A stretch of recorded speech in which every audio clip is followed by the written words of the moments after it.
Olá, bem-vindos a mais uma viagem na história. A nossa viagem de hoje nos leva às montanhas do Afeganistão.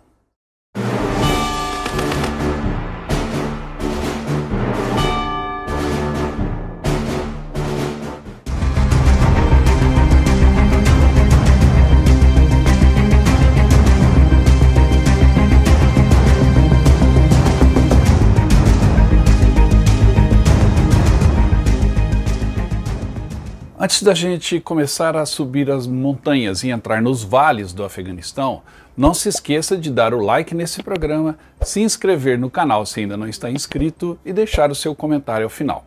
Ao final do programa eu também vou falar sobre os diversos brindes que vamos sortear aos nossos inscritos, tá bom?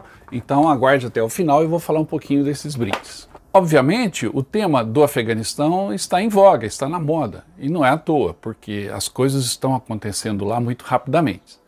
E hoje eu vou falar um pouquinho, saindo daquela linha de programa que eu gosto, que você está acostumado, porque eu gosto de falar de lugares onde eu já estive, ou seja, narrar as minhas viagens, repartir com vocês como é estar naquele local, ou então falar de uma experiência relacionada ao tema. Eu nunca estive no Afeganistão e talvez não vá ir nos próximos anos, lá está meio perigoso. Mas eu acho que é pertinente a gente tocar um pouquinho em alguns aspectos que eu não vejo tantos comentários assim pela internet. Então, senta que lá vai a história. O que você faria se pudesse ver o fim do seu mundo se aproximando? Você fugiria? Você se conforma e espera? Bom, essas questões foram colocadas em foco recentemente por relatos que você acompanhou pela TV de afegãos desesperados se preparando para o provável retorno do Talibã ao poder.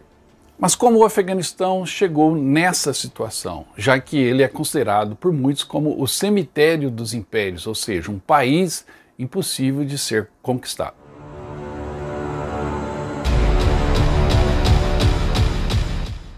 Esse apelido, Cemitério dos Impérios, origina-se da alegada tendência histórica de que potências estrangeiras frequentemente falham em suas invasões ao Afeganistão. E durante a história desse país, várias potências tentaram invadir a região, sem manter ali um governo estável e permanente. Ou seja, chegaram até a conquistar, mas manter é que é difícil. Exemplos modernos incluem o Império Britânico durante a Primeira e a Terceira Guerras Anglo-Afegãs, em 1839 a 1842 e depois em 1919. A União Soviética, já na Guerra Soviética-Afegã, de 1979 a 1989, e os Estados Unidos na Guerra do Afeganistão, de 2001 até agora, em 2021. Alguns associam outros impérios mais antigos a essa tentativa de conquistar o Afeganistão, incluindo os persas, os gregos, os árabes, os turcos e os mongóis, e todos falharam. A dificuldade em invadir o Afeganistão foi atribuída à prevalência de um relevo que se assemelha a fortalezas, ao deserto, ao terreno montanhoso do Afeganistão, ao inverno extremamente rigoroso e à lealdade de um afegão ao seu clã. E essa narrativa foi assumida pelos próprios afegãos. Por exemplo, em outubro de 2001, quando os Estados Unidos invadiram o Afeganistão, o líder talibã Mohamed Omar ameaçou os Estados Unidos com o mesmo destino do Império Britânico e da União Soviética. Ou seja, isso é algo que os próprios afegãos já assimilaram. No entanto, alguns analistas dizem que, na realidade, por 2.500 anos, o Afeganistão sempre fez parte do império de alguém, começando com o Império Persa, no século V a.C. Depois, Alexandre o Grande conquistou o Afeganistão por 200 anos. Os mongóis também usaram o Afeganistão como base para sua expansão para o oeste, e o Império Britânico não foi destruído, ou seja, não acabou o Império Britânico após a derrota na Terceira Guerra Anglo-Afegã, em 1919. Também se diz que o colapso da União Soviética aconteceria de qualquer forma, não foi a derrota no Afeganistão que provocou o fim do comunismo. No entanto, essa história do cemitério dos impérios se provou muito popular tanto entre escritores, pesquisadores, como entre o povo. No entanto, ao longo dessa tradição de resistência contra as potências invasoras, nenhum nome foi tão famoso quanto o de Ahmad Shah Massoud, o Leão do Panjshir. Massoud foi um líder militar e um político afegão. Ele era o comandante de guerrilha durante movimentos de resistência contra a ocupação soviética de 1979 a 1989, e ali ele fez história. Após essa resistência, na década de 1990, ele liderou uma ala militar do governo afegão contra milícias rivais. E após o Talibã assumir o poder em 1996, Massoud passou a comandar a resistência armada contra o novo regime, até que foi assassinado em 2001. Massoud, um muçulmano sunita, começou a estudar na Universidade Politécnica de Cabul nos anos 70 e se envolveu com movimentos religiosos anticomunistas. Lembre-se que à época o Afeganistão sofria de uma influência soviética muito grande. Mais tarde se juntou ao movimento da Sociedade Islâmica e, durante a Guerra Soviético-Afegã, seu papel como um líder insurgente foi gigantesco. Comandando os Mujahedin afegãos, ele passou a ser chamado como o Leão do Panjshir.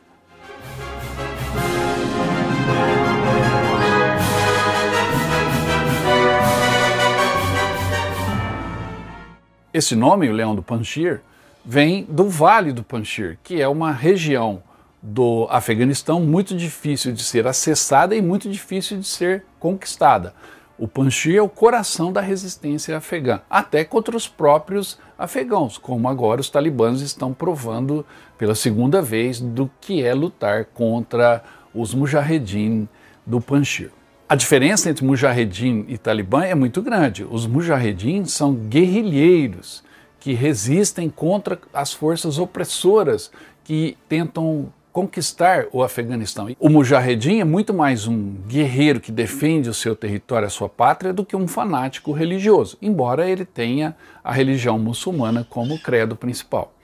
Já os talibãs são estudiosos, jovens que estudam, e esse é o nome, né, em afegão, talibã quer dizer estudante, eles estudam profundamente, segundo eles, a religião muçulmana e interpretam ela de uma maneira mais radical. Então, isso separou, esse radicalismo religioso separou os mujahedins, principalmente os do Vale do Panjshir, dos talibãs, que são esses estudantes entusiasmados com a sua interpretação do Alcorão.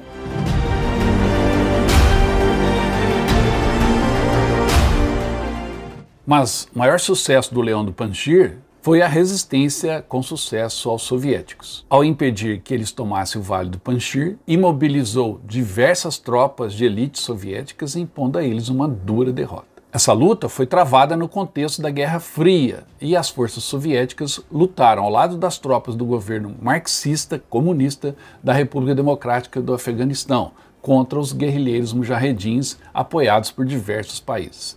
A União Soviética, como eu disse, exercia uma influência considerável no ambiente político afegão durante os anos 60 e principalmente dos anos 70, afetando profundamente a sociedade do país. Nos anos 80, o russo chegou a ser a segunda língua mais falada no país, mas a ingerência russa no Afeganistão começou logo após o final da Segunda Guerra Mundial.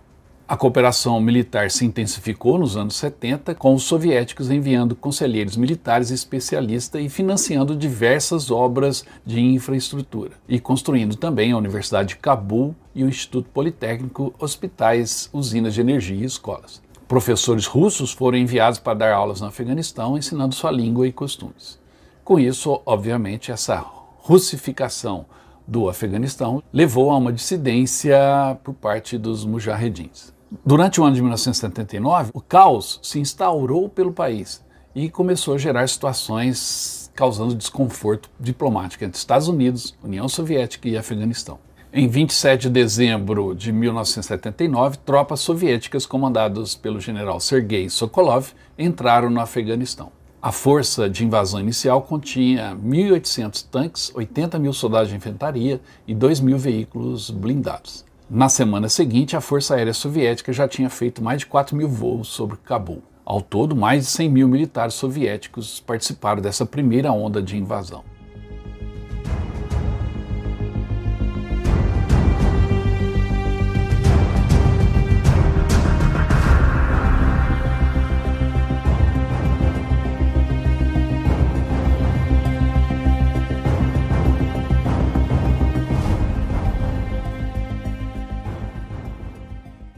E dali nasceu a resistência afegã, gerando o caos que se espalhou e ao final venceu de forma caótica. Os mujahedins não tinham uma liderança ou uma estratégia única, com as decisões e o poder recaindo sobre os líderes locais. Assim, a estrutura básica da organização e da ação das unidades de combate dos mujahedins refletiam a natureza segmentada da sociedade afegã. Mas um nome maior surgiu no meio desses líderes tribais. Tratava-se do comandante Ahmad Shah Massoud. Perto do fim do conflito, ele liderava um grupamento de pelo menos 10 mil combatentes excepcionalmente bem treinados e equipados, e havia aumentado a sua influência por todas as áreas dominadas pelo seu povo, principalmente na região nordeste do país. A partir de 82 já começaram as negociações informais para a retirada soviética do Afeganistão, e em 1988 chegaram a um termo. A retirada iniciou-se em 15 de maio de 1988, completando-se em 15 de fevereiro de 1989, já com Mikhail Gorbachev no cargo de líder da União Soviética. Devido à natureza dessa guerra, esse conflito foi chamado de a Guerra do Vietnã da União Soviética. Alguns estudiosos acreditam que o custo econômico e militar deste conflito contribuiu para o colapso da União Soviética em 91.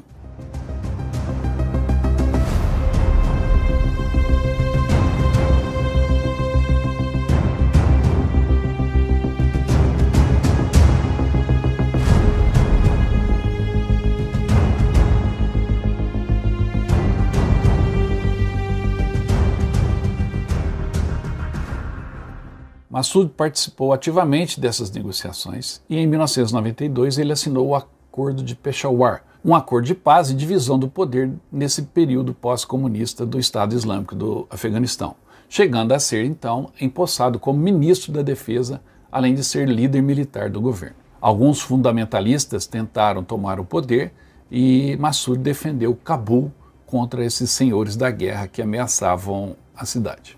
Mas, em 1995, surgiu então o movimento Talibã, os estudantes fundamentalistas radicais. Apoiados pela Arábia Saudita, pela China e algumas outras nações interessadas em dividir o Afeganistão, os talibãs cresceram então em poder e a luta interna no Afeganistão ganhou ares de um banho de sangue. Mas o líder dos mujahedins, Massoud, o Leão do Panjir, mostrou mais uma vez a sua sabedoria, se afastando dessa disputa e poupando o Afeganistão de um banho de sangue, como todo grande líder de uma nação deve fazer, pensar no seu povo primeiro. A partir de 95, então, com o crescimento do Talibã, Massoud tentou lutar inicialmente contra esse grupo, que em janeiro daquele ano havia cercado a capital, numa batalha que matou cerca de 60 mil civis. Após o Talibã tomar o poder, em 1996, Massoud, que rejeitava essa visão extremista religiosa, voltou à oposição armada e fugiu até para o Tajiquistão. Nessa fuga, ele destruiu o estratégico e importante túnel Salang. Esse túnel Salang, tem quase 3 km de comprimento e localiza-se na passagem de Salang, entre o Hindu Kush e as montanhas do Parwan e as províncias de Bagram, no Afeganistão. O túnel, localizado a quase 3.200 metros acima do nível do mar, foi concluído pela União Soviética em 1964 e usado para conectar o norte do Afeganistão com a capital Cabul, ou seja, tem uma importância estratégica gigantesca. E é a única passagem que vai na direção norte-sul e que permanece em uso durante todo o ano. Após sua fuga para o Tajiquistão, Massoud tornou-se o líder militar e político da Frente Islâmica Unida para a Salvação do Afeganistão, a famosa Aliança do Norte. Com a volta de Massoud ao Afeganistão, no ano 2000, a Aliança do Norte controlava 10% do país. Em 2001, em plena luta, ele visitou a Europa e pediu a líderes da União Europeia para pressionar o Paquistão, que apoiava os talibãs. Pediu também ajuda humanitária para combater as condições de vida do povo afegão sob o domínio do Talibã. Como prova de sua liderança expressiva e de sua mensagem poderosa, buscando um Afeganistão livre, um Afeganistão que voltasse a crescer e não ficasse sobre esses ditames do Talibã, tão nefastos para o país, Massoud representava uma ameaça política, principalmente nesse momento quando ele começou a pregar internacionalmente. A pressão sobre os talibãs aumentou. Os talibãs, apoiados então pela Arábia Saudita, decidiram fazer o que os russos já haviam tentado fazer durante a ocupação soviética no Afeganistão. A solução era cortar a cabeça do leão, ou seja, matar Massoud, eliminar o leão do Panjir e com isso quebrar o comando da resistência Mujahedin. Massoud acabou sendo morto em um atentado suicida promovido pela Al-Qaeda e os talibãs e os árabes em 9 de setembro de 2001, 2 dias antes do ataque do 11 de setembro. O que aconteceu então foi que a OTAN e os americanos invadiram o Afeganistão, se aliando às forças de Massoud. Com isso, a Aliança do Norte acabou vencendo a guerra 2 meses depois de 2001, retirando o Talibã do poder. Massoud foi póstumamente nomeado Herói Nacional, por ordem do presidente Hamid Karzai. A data da morte de Massoud, 9 de setembro, é um feriado nacional chamado Dia Massoud, ou pelo menos era até a retomada do poder pelos talibãs. Ele foi descrito como um dos maiores líderes guerrilheiros do século XX, comparado a Tito, Ho Chi Minh e Che Guevara, embora não tivesse nada de comunista. E isto porque conseguiu defender repetidamente sua região natal do Vale do Panjshir, tanto dos soviéticos quanto do Talibã.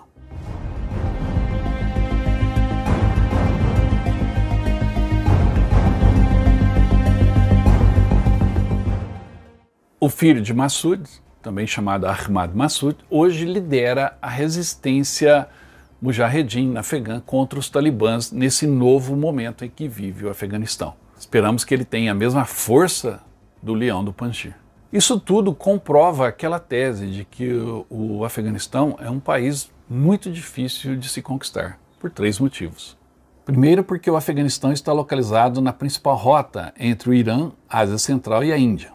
Com isto, foi invadido muitas vezes e colonizado por uma infinidade de tribos.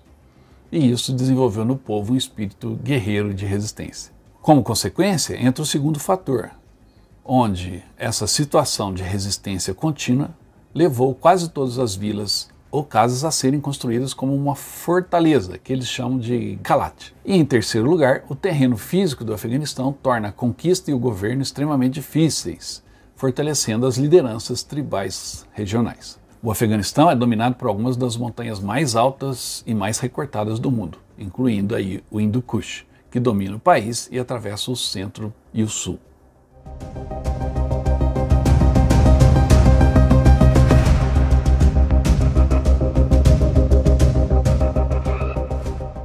Mas o futuro do Afeganistão passa hoje a ser uma grande incógnita.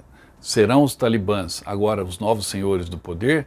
Vai haver uma reação internacional? Haverá ingerências de outras nações, prós e contras? Vivemos uma nova guerra fria entre ideologias que vão usar novamente o Afeganistão? Ou ele nascerá mais uma vez, derrotando dessa vez um novo império, um império interno, o império dos talibãs?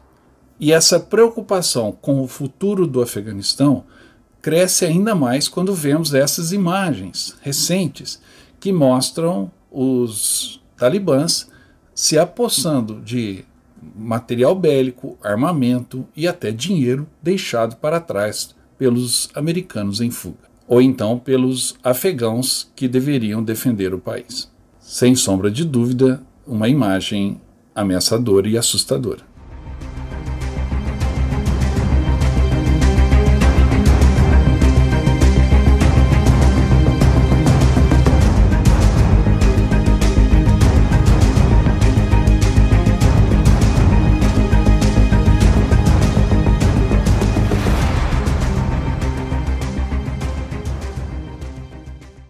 Para quem quiser saber um pouco mais sobre os conflitos no Afeganistão, segue a sugestão de 3 filmes russos que abordam exatamente a guerra do Afeganistão entre russos e os Mujahedin. O primeiro deles é um clássico já hoje dos filmes de guerra modernos, chamado Nono Pelotão, sobre uma companhia russa que resiste aos ataques dos Mujahedins nas montanhas do Afeganistão. Um outro filme, chamado Kandahar, mostra a tripulação de um cargueiro russo aprisionado pelos talibãs e tentando a todo custo fugir de Kandahar. E mais recente agora foi lançado Leaving Afghanistan, ou seja, Deixando o Afeganistão, que fala sobre os últimos dias da ocupação soviética naquele país.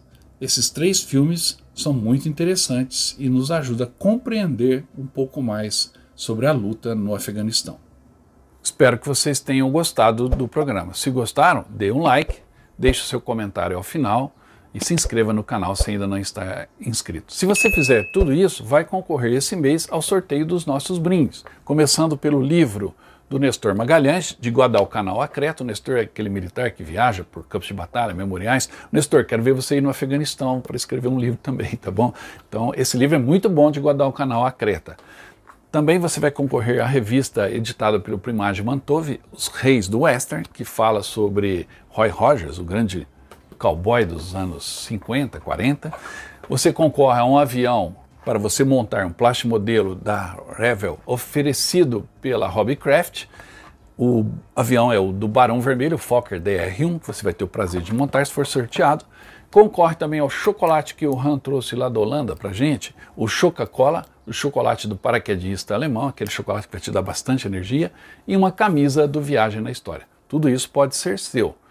Basta deixar o comentário aqui ao final dizendo o que achou do programa e dizer: eu quero concorrer aos brindes, tá bom? Era isso que eu tinha por hoje, até mais.